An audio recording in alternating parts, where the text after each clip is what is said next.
Bread வச்சு ஒன்று bread omelette பண்ணுவோம், இல்லைனா ஃப்ரெஞ்ச் டோஸ்ட் பண்ணுவோம். இந்த மாதிரி தான் நம்ம ரெகுலராக பண்ணி கொடுப்போம். கொஞ்சம் டிஃப்ரெண்ட்டாக நம்ம வெளியில் வாங்குறதுக்கு பதிலாக வீட்லேயே முடிஞ்ச அளவுக்கு ஹெல்த்தியராக பண்ணுற மாதிரி பண்ணலாம். இதுக்கு வந்து கொஞ்சம் பட்டர் எடுத்துக்கோங்க, அது கூட ஒரு 10 பல்லு பூண்டு சின்ன சின்னதாக கட் பண்ணி போட்டுட்டு உங்களுக்கு பிடிச்ச சீசனிங் ஆட் பண்ணிக்கோங்க. நான் வந்து சில்லி ஃப்ளேக்ஸும் ஆரிகனோவும் ஆட் பண்ணியிருக்கேன், கூடவே பெப்பர் ஆட் பண்ணியிருக்கேன்.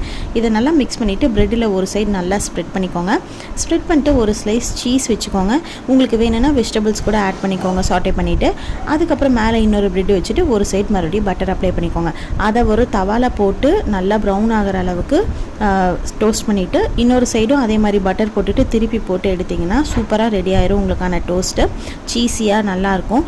நம்ம எந்த ஸ்நாக்னாலுமே நம்ம சுகரில் இப்போ அவாய்ட் பண்ணணும்னு நினச்சாலுமே நம்மளால் அது சேர்த்தாமல் இருக்க முடியாது. அதை வெளியில் போய் வாங்கி கொடுத்தா அவங்க எந்த எண்ணெயில் போடுறாங்க என்ன பண்ணுறாங்கன்னு தெரியாமல் வாங்கி கொடுக்குறக்கு வீட்லேயே நம்ம அதெல்லாம் கொஞ்சம் ஹெல்த்தியராக பண்ணி கொடுக்கலாம். எவ்வளோக்கு எவ்வளோ சிம்பிளாக ஹெல்த்தியராக பண்ண முடியுமோ அவ்வளோக்கு எவ்வளோ பண்ணுங்கள். சம்மர் ஸ்டார்ட் ஆகிடுச்சு.